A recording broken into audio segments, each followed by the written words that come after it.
Welcome to Mika's Journey, a transition story. I'm Mika. I thought I'd do today's episode on injections, as today, Sundays, are the day that I'm choosing to do my injections. It's a time when I'm hopefully just sitting around for a few hours before church, which starts late enough that I get a lot of time to just sit here. So I'm able to even get this video in this morning. So the VA provided me with materials that I need. I get the estradiol vial and I get these long ass 18 gauge needles. These are used to pull the fluid out of the vial. These don't go into me, but they're a pain in the ass. They're big. This is what they want me to inject with. It's an intramuscular injection. So they want it, it's like buttocks or thigh. And as I said, I'm not a big girl, so I don't have a lot of muscle to put this into. I was very uncomfortable with that. My friend that I've mentioned a few times on here has a friend who is a nurse, and she has fully transitioned, and she works with trans women and trans men that are trying to get their care. So she's very, very well knowledged on all of this. And I was talking to her, and they want me to do an intramuscular or IM injection. And she told me that just like a diabetic shot, I can do a subcutaneous injection in the belly.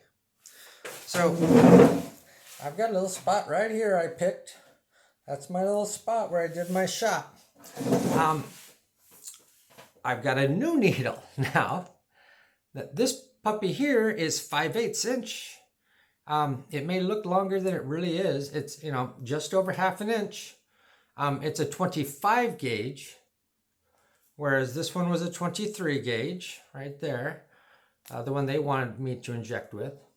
So it's just slightly smaller than that in all aspects.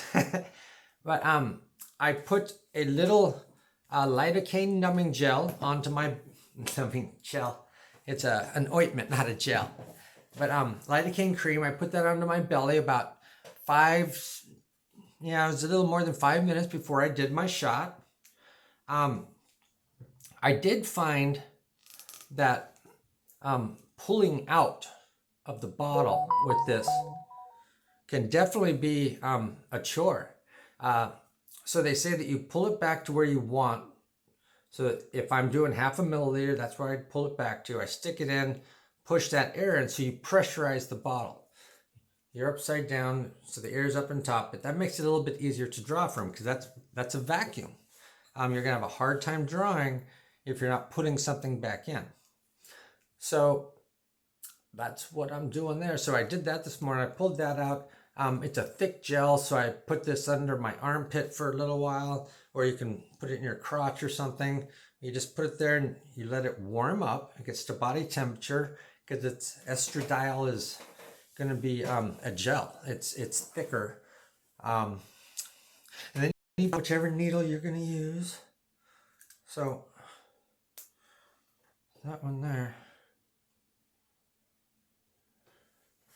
Oh wait, that's the drawing. That's the one I'm supposed to shoot with. Right there. That's what I got to take off.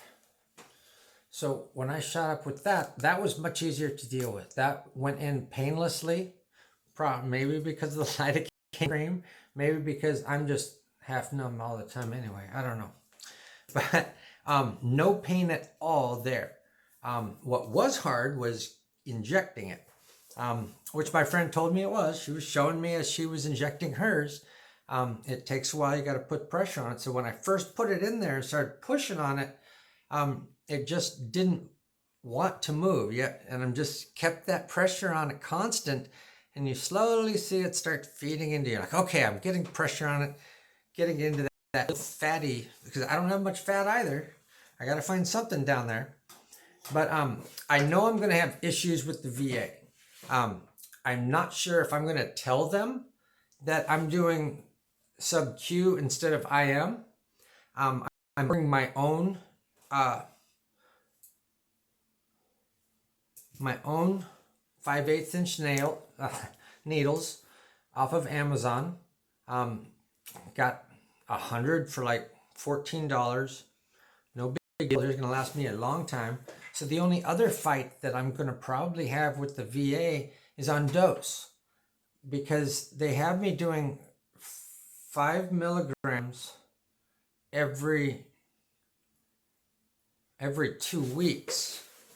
Just a second. So it's right here. It says inject 5 milligrams or 0.5 milliliters IM every 2 weeks. And so the big problem is that, according to my friend's friend, nurse, it doesn't stay in your system that long.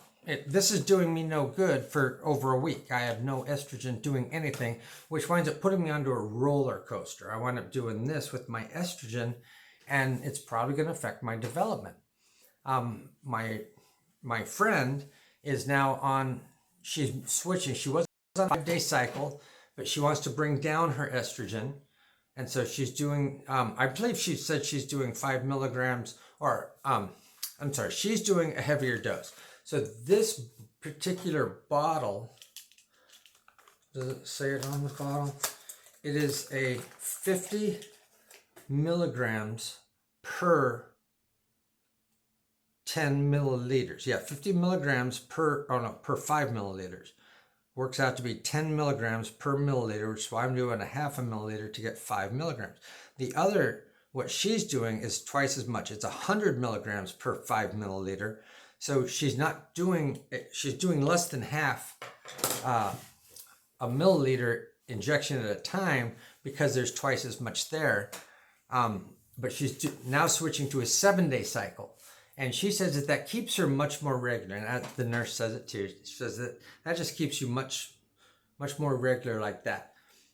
So you wind up doing your blood tests at the end, just before you do your injections. You never do it right after, because that's going to show sky high estrogen levels. My friend is at 700 right now. I believe the VA has a target for me less than 200. That's not going to be working for me. Nope, we're not doing that one. So I'm probably going to have problems. That's where she was arguing with the endocrinologist at the VA. She was having problems with them. So I'm going to have to do the same thing. And I don't know if I have a different endocrinologist there now, but the problem is I deal with fellows. These are not permanent doctors at the VA. They're there for a little while, and then they're going to be gone. So they're kind of learning something, but it's not their profession. So it's just that one doctor. So I'm probably going to wind up complaining to the VA. My understanding is that Senator Simna is probably not going to be any help to me. She's probably going to get voted out this next time too, because of that, the way she's acting, becoming independent. Yeah, I'm going to run against both parties. That was just silly. Most people in Arizona believe she's just running for herself. That's all she cares about. Fame and money. What can I get out of this? So that's a shame, but we see that most of them do it. This is not a political show, damn it. So we're not going to talk about that. So yeah, that's where I'm at now. I'll keep you appraised on what's going on. My next endo appointment is in a month. It's like the 25th of October, something like that. So I'll know just before that. It'll be fun. But thank you all for watching. Thank you to all my subscribers. Like, share, and subscribe, and you can catch all the videos as soon as they come out. Thank you so much for watching, and until next time, I'm Mika.